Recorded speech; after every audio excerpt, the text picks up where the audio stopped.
कार्तिक मास के छठे अध्याय की कहानी। कार्तिक स्नान की विधि।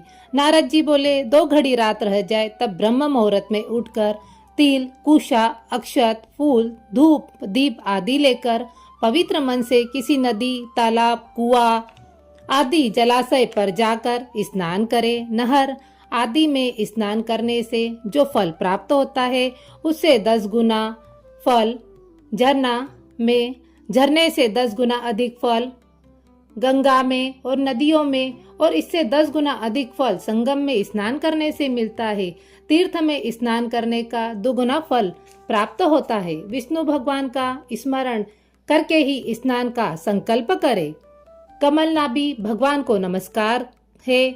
जल साई भगवान को मेरा नमस्कार है। हे ऋषिकेश, तुम मेरे इस अर्घ्य को ग्रहण करिए, आपको मेरा नमस्कार है। बैकुंठ में, प्रयाग में और बद्री विशाल में जाकर भगवान ने 3 पद स्थापित किए हैं। इस प्रकार मुनि, वेद और यज्ञों सहित विष्णु ने जहाँ पद स्थापित किए वहाँ के सब देवता हमारी रक्षा करें। हे हरे, कार्तिक मास में व्रत धारण करके जो विधि पूर्वक मैं स्नान करूं सो मेरे अर्घ्य को आप राधा सहित अंगीकार कीजिए। व्रत करने वाला पुरुष गंगा, विष्णु, शिव तथा सूर्य आदि का पूजन स्मरण कर जल में घुसे और नाभि पर्यंत जल में घुसकर विधि पूर्वक स्नान करे। गृहस्थी तिल और आंवले का चूर्ण मलकर स्नान करे। विधवा स्त्री और सन्यासी तुलसी की जड़ की मिट्टी लगाकर स्नान करे। परंतु सप्तमी, अमावस्या, द्वितीया, नवमी, दशमी और त्रयोदशी इन तिथियों में आंवला और तिल लगाकर स्नान न करे। प्रथम शरीर के मेल को साफ करे, फिर वेद मंत्र द्वारा स्नान करे। भक्त भावन जिन प्रभु ने देवताओं के कार्य के निमित्त 3 प्रकार का रूप धारण किया था, वे पाप नाशक प्रभु कृपा करके मुझे पवित्र करे। जो विष्णु की आज्ञा से इंद्र सहित सब देवता कार्तिक के स्नान करने वालों की रक्षा करते हैं, वे मेरी रक्षा करें। बीज, रहस्य और यज्ञ सहित सब देवता, मंत्र तथा कश्यप आदि सब मुनि और देवता मुझे पवित्र करे। गंगा आदि नदी, तीर्थ और सप्त सागर के 7 नदी एवं तालाब मुझे पवित्र करे। अदिति आदि पतिव्रताएं, यक्ष, सिद्ध, सर्प, त्रिलोकी की औषधि और पर्वत मुझे कल्याणकारी हो।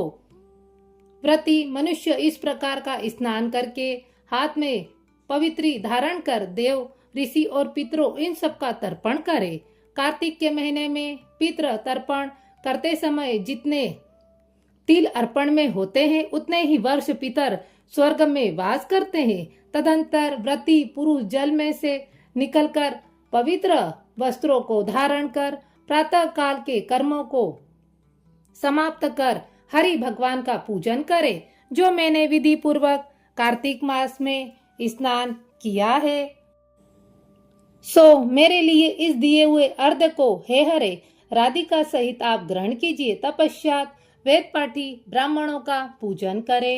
गंध, पुष्प और तांबूल चढ़ाकर बार बार नमस्कार करे।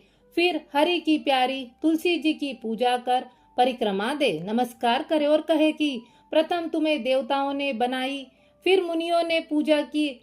हे हरि प्रिय, तुम मेरे पापों को हरण करो। फिर स्थिर चित्त से हरि कथाओं को श्रवण करे। भक्ति पूर्वक पूर्वोक्त विधियों को करने वाला नारायण की सालोक्यता को प्राप्त होता है। रोग पातकों का हरने वाला, उत्तम बुद्धि, पुत्र, धन तथा मुक्ति के देने वाला, विष्णु भगवान के प्यारे कार्तिक के व्रत के सिवाय और कोई व्रत पूजन नहीं है।